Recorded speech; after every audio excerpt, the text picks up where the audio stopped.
Okay, so I had one hell of a day yesterday and one hell of an experience, only to have that followed up with one hell of a dream.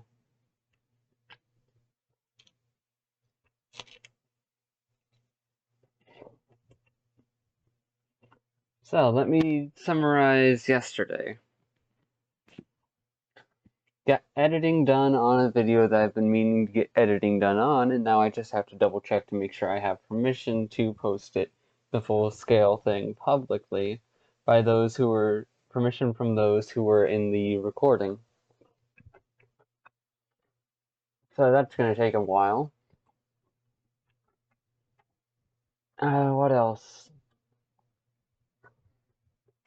I've also got a combined version of my attempt at singing along to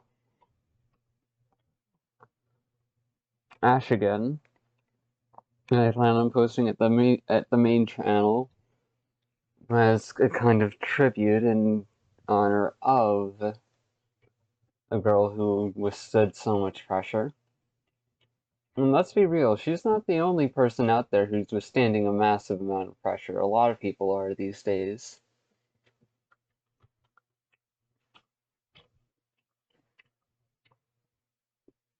Hmm.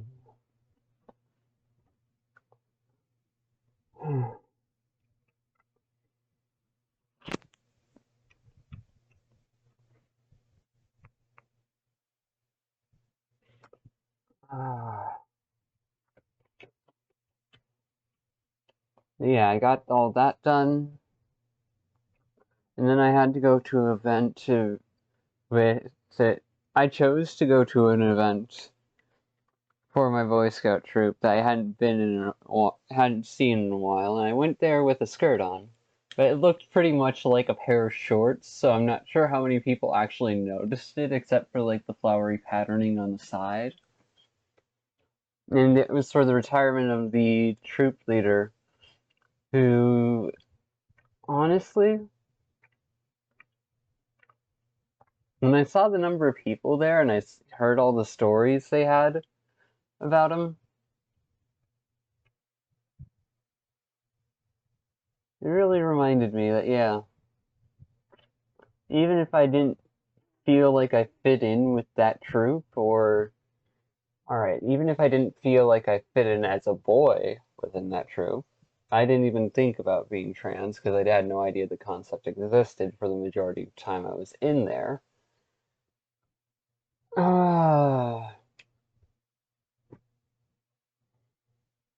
That man still made it feel like a kind of home. He was not just a father figure and teacher to all the people there, but also just a guide. Someone you could talk to and who would try to listen. And honestly, I think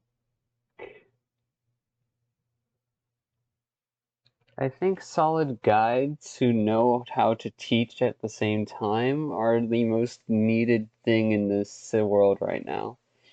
People who can acknowledge multiple perspectives and present situations that based around those perspectives that leave room for someone to grow into their own conclusions and understandings. And though I may aim to be a guide, I'm probably going to be a horrible one in the long term because my logical and weird brain thinks that I have all the answers, thinks that my conclusions are the correct one. When no, my conclusions can understand the scale of a situation pretty well.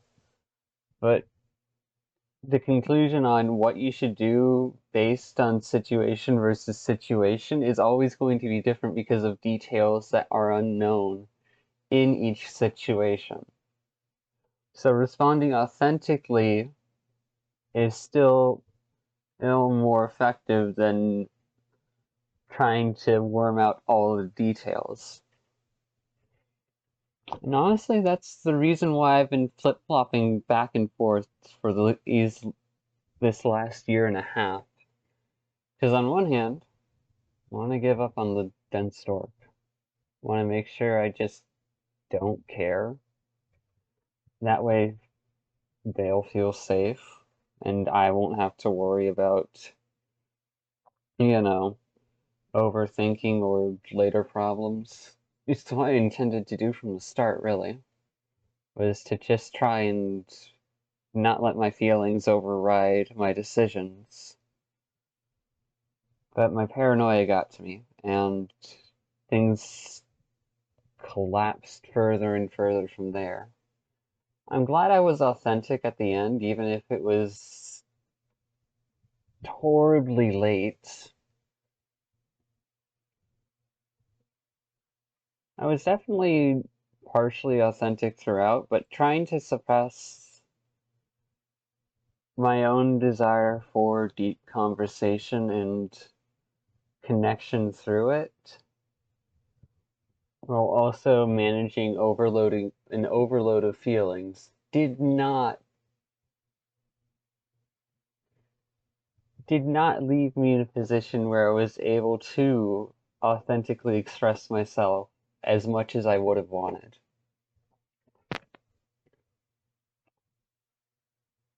And the real kicker is that the other person probably tried for what they knew and understood, and I've come to this conclusion again and again and again and again. And I've only had to return to this conclusion again and again and again and again because some part of me still keeps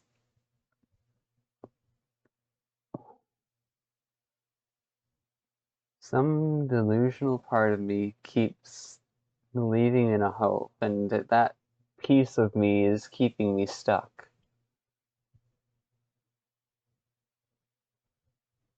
Because I don't know what their efforts were. I don't know who they chose to be. That's for them to know and live with in their dark. I only know what I saw from my perspective and what I understood from my perspective. I can try to guess at things, but that doesn't make it the reality. The reality is, I chose to suppress and hold my tongue as best I could so that way I could see who they are in the dark of all that suppression in order to make sure that if they did have a major flaw or weak point, that it would at least be able to be addressed even at the cost of my own sanity. That is how much I cared about them. And it was a dumb, rash, and foolish decision of mine based on my feelings. Because I tripped and dropped my heart in their hands.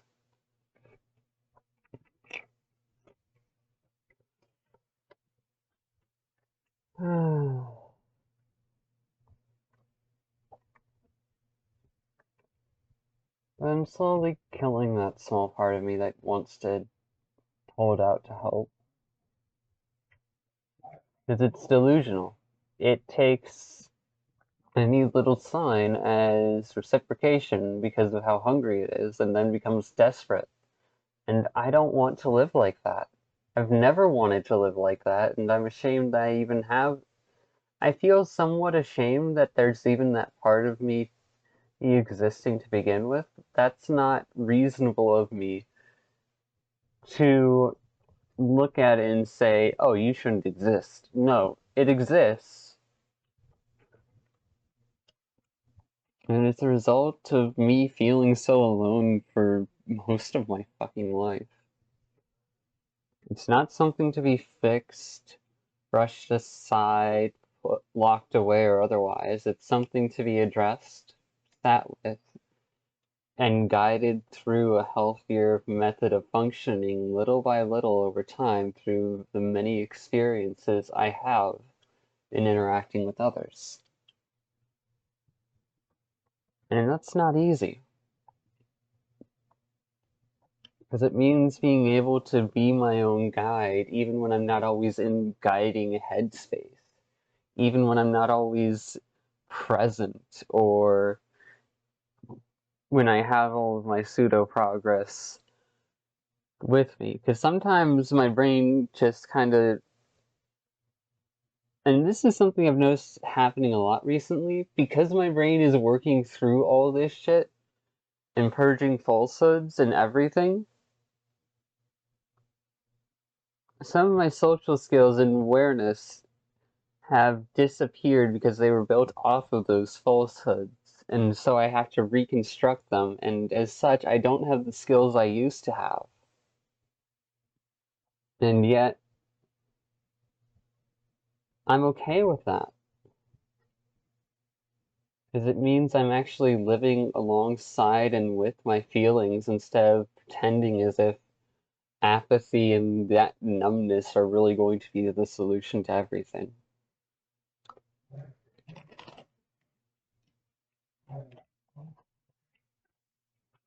The ability to use apathy as a way to maintain a calm surface throughout stressful situations for your own protection and safety is a necessary skill, but the catch of that skill is making sure to not lose yourself in apathy to the point where bottled up feelings, pride, denial, and otherwise don't pull you into the psychological bile that erodes your structure, integrity, and morals.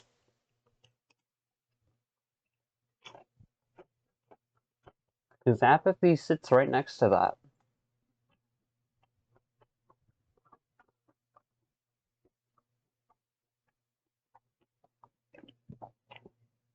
Bottled up feelings are in that side bile too. Oh. And they can pierce through the apathy. Even if not consciously all the time, it can happen subconsciously without your body feels and everything. It's the whole reason why there's an entire area of psychology dedicated to helping avoidance, anxious, preoccupied, and fearful avoidance work through their issues and talk about the details of those issues. Because it's that confusing.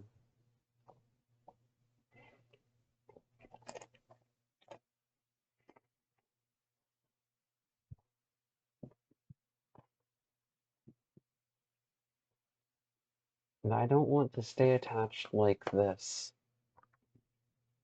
Because it doesn't help anyone. It just enables the same bullshit as before.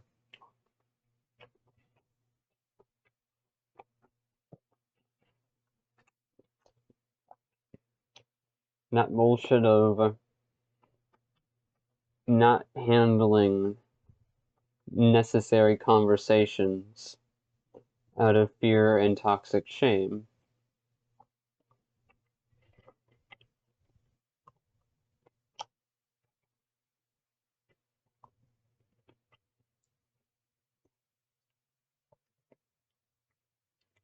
Out of fear, toxic shame, pride, and otherwise.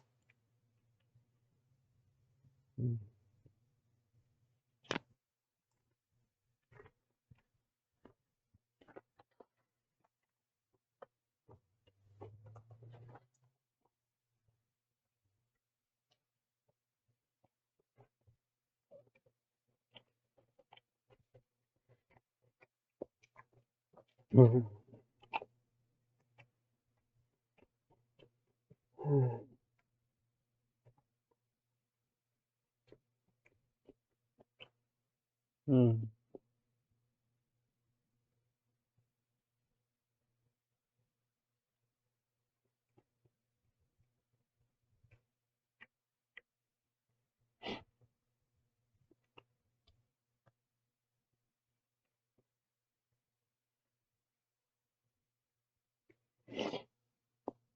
Mm.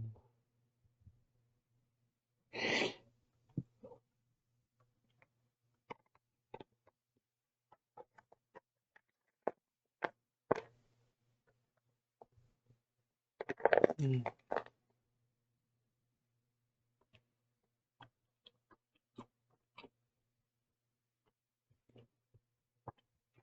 So my best understanding of the situation is this. Due to our own experiences and perspectives for the things we did and didn't know, we both felt like we were already putting in a lot of effort relative to where we were at and how much we were comfortable with dealing with it. Some emotional part of me wants to say I put in the most effort, but that's just pride and that's just shallow. Because then that's like dismissing their feelings and their existence, what they went through.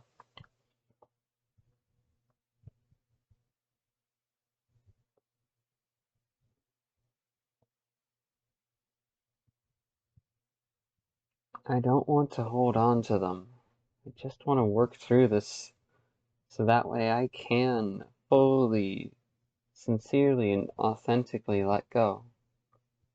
And this is something that I've had to have pointed out to me time and again, is that intellectualizing your feelings, going through viable reasons and thought processes as to why you're still feeling, isn't actually sitting with your feelings. It's just rationalizing them.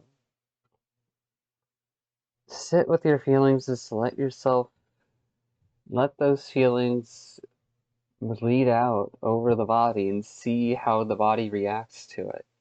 And just sit there in that discomfort, in that emotional feedback, and what it says.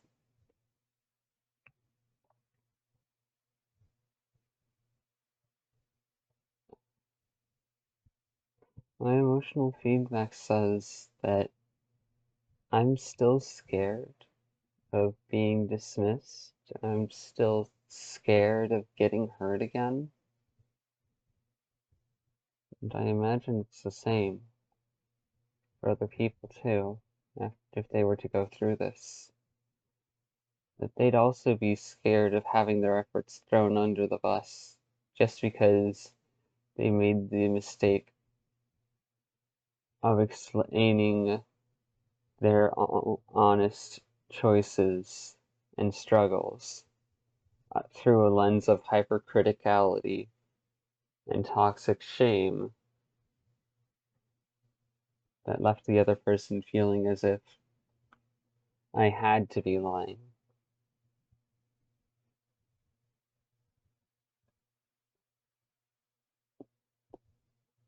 But that's the thing. I wanted to know that they would be safe, even if it came at the cost of them liking me.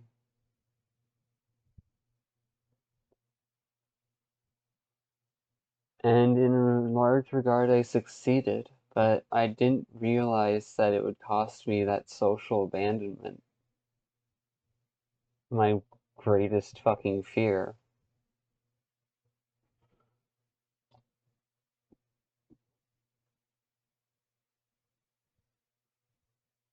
I'm not a good person, but I at least try to be a decent one.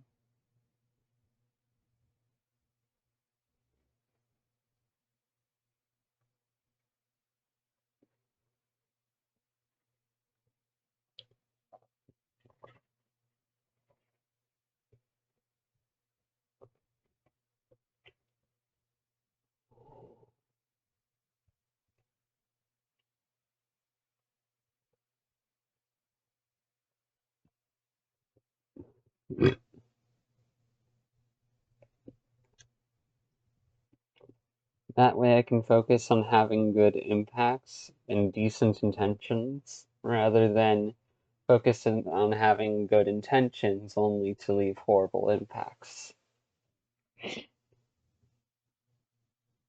Because of paranoia twisting my brain and making me into the worst, most stressed out version of myself.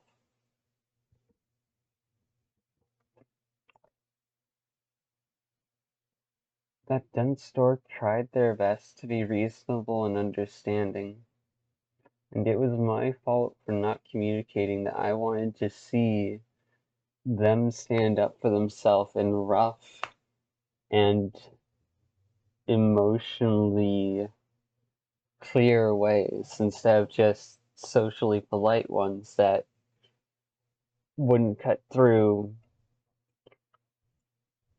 any denial that someone was holding.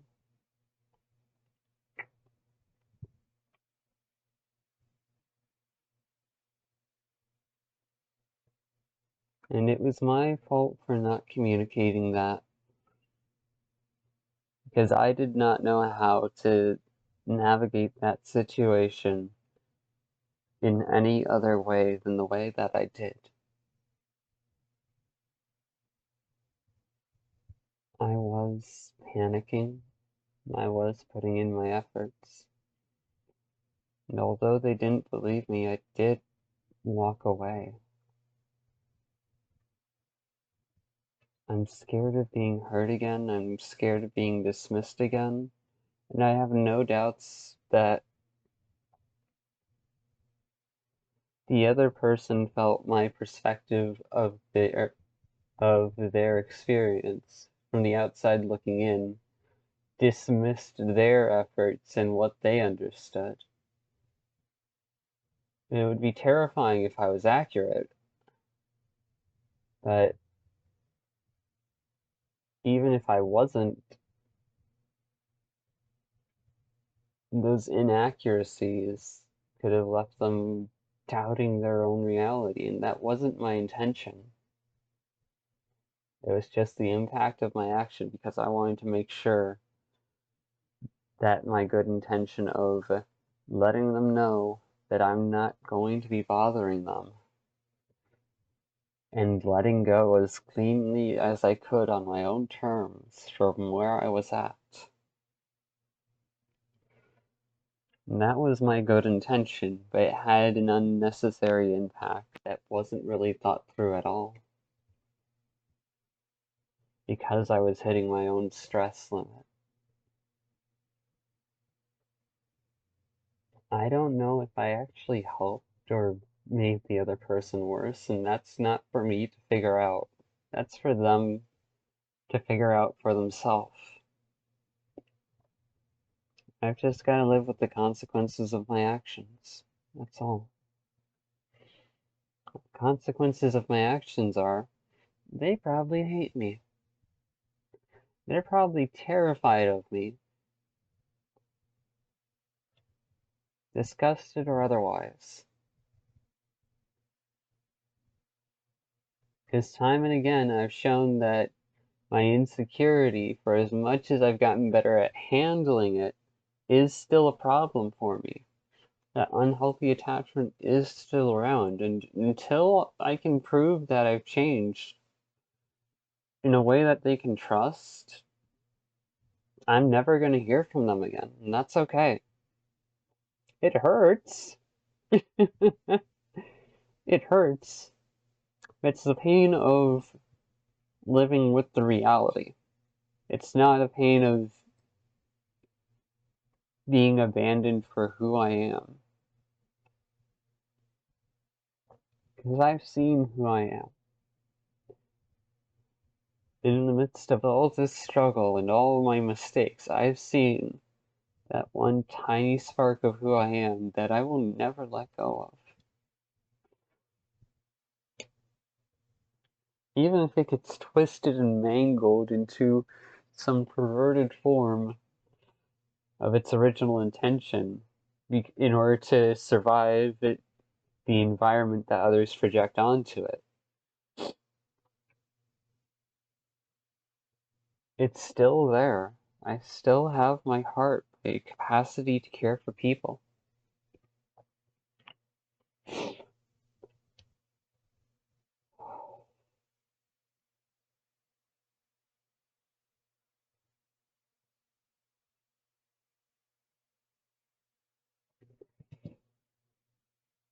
I want to spend more time with Green Bean, Meme Lord, and the others that are still around, while also keeping it clear and consistent with my actions that I'm not there for the other person right now. I'm there for the people I care about. And currently, the best thing I know how to do in order for the other person to feel safe is to show and prove to both myself and them that I don't care about them the same way anymore. Even if that means all the hopes and dreams, all the sweet little ideas that had me hooked for so long, that I had been bottling up and slowly sharing over the course of the last few months, die. Those opportunities are going to die. And for as much as I may want to keep them alive in case the other person pulls off some absurdity, some miracle of growth, that's not reasonable for me. That's not reasonable of me to try and do when when I don't feel like I'm getting anything back from the other person.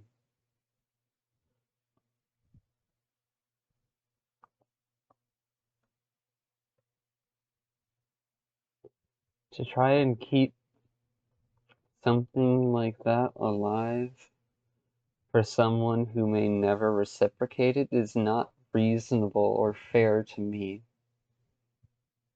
And I will keep choosing to try and let go. I will keep bending that fish up until the only part left to cling on to is the hook at the end.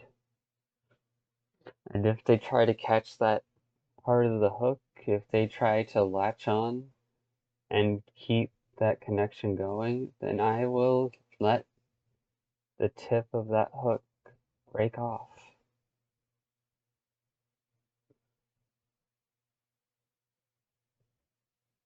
I will let it crumble. And there will be nothing available to hold on to.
It kills me to walk away, but if it's a choice between losing myself and being set up to fail eternally for the rest of my life around this person, or attending my own funeral in order to move on and let go of what I once hoped for, I'll attend my own funeral. I'll let a part of me die. Even if it can survive dying, I'm not going to be giving it this chance ever again. Unless I have proof of someone of that dense dork putting in the effort necessary to revive it.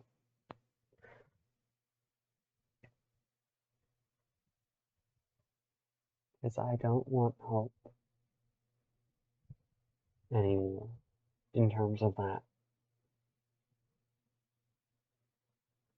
I don't want resolution.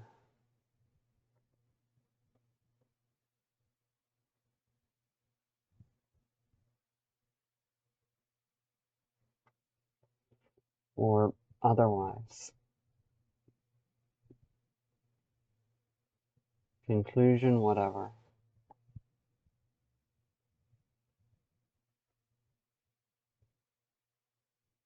I just want to be done.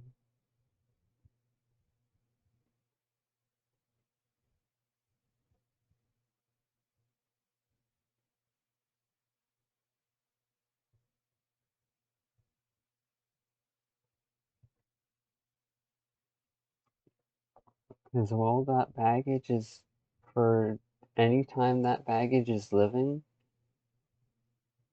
it doesn't help me.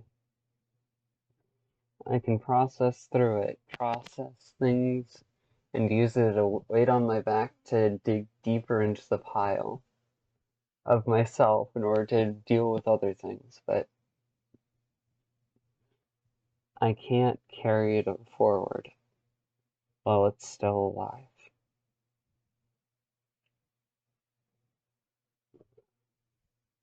And even if I do carry it forward while it's dead, I have no idea how much it's gonna decay. I hope it decays until it's gone. Because then there will be no more heartbreak or pain. At least in relation to that then, Stork. No hope or anything.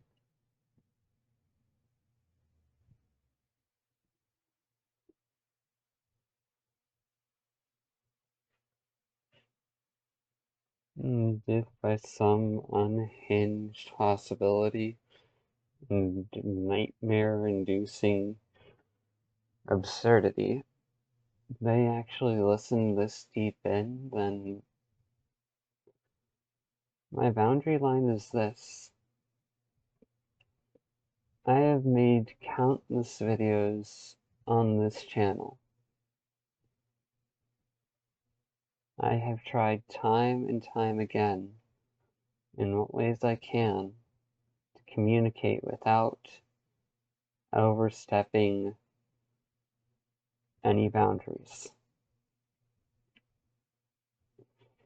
Getting out of bounds is a personal pleasure and skill of mine, but it's clear you don't like that, so why even bother?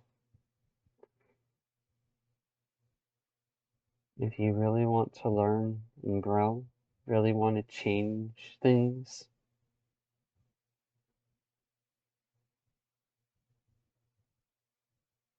go watch through the homework.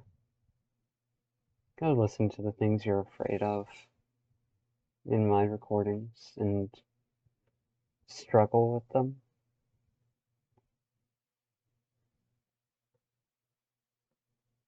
Don't use them as excuses to beat yourself up. Don't use them as excuses to double back in on your pride, but struggle through them until you can start facing the very things that scare the shit out of you and learn to make healthy decisions even in the midst of that fear. Not for unhealthy reasons, but just in being there for yourself. And I know my conclusion about you not being there for yourself may not have been the reality of your experience, but it was the reality of the impact and perspective I was left with.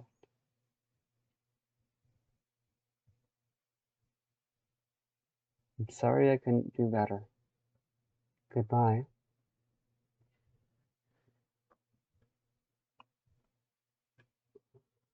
Oh,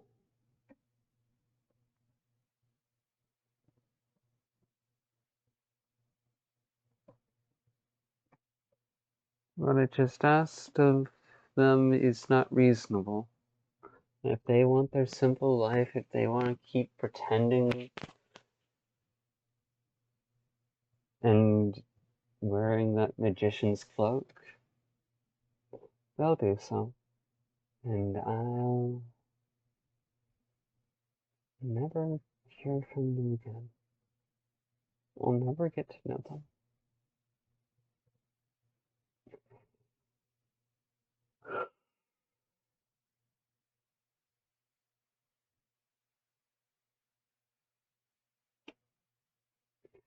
No more intellectualizing, no more anything.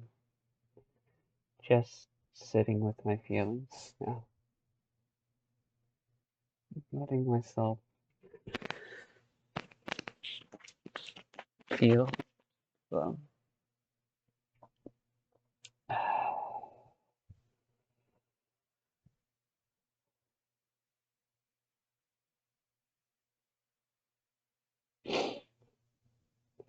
I will kill this possibility with my own two hands if it means I get to survive as myself.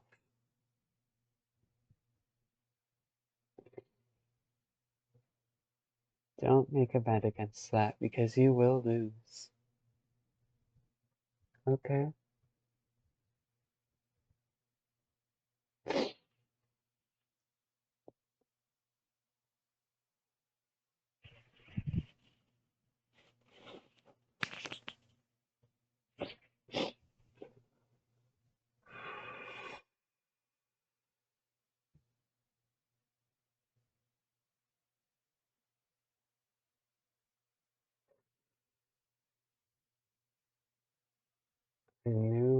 Logically, I knew from the beginning that there was nothing I could say or do that would be able to prove to the other person that I was being honest. Not if they truly just wanted me around as an excuse. Not if they truly only cared about me at ever surface level.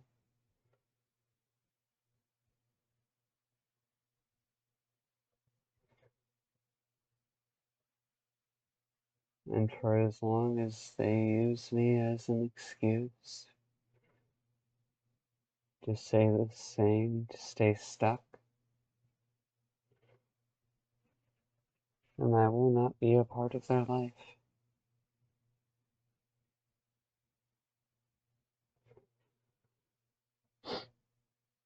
And I've met others who bury things 27 feet deep in their own minds in order to forget about it, in order to pretend as if it didn't happen. I'm not gonna do that. I'm just gonna bury it 6 feet deep and let it rest and rot.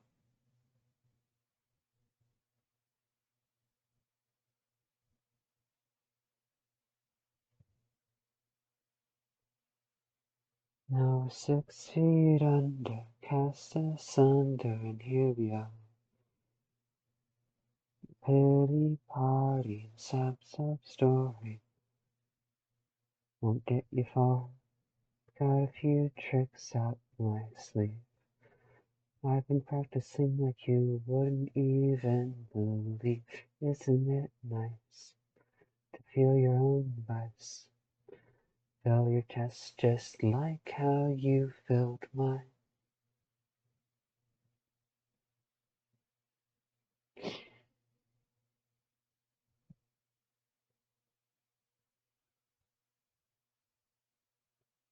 Breathe with Dex. That's the song I just referenced. Part of the homework if you wanted to view it as that. I could easily just have been projecting a million qualities onto someone who was never there to begin with. And if that's the case, then what the other person makes of that is their own choice. If they choose to let that fiction die and prove that they really are just who they want to be, it's probably for the best. If they carry some pieces forward that help them grow, though, I'll be happy.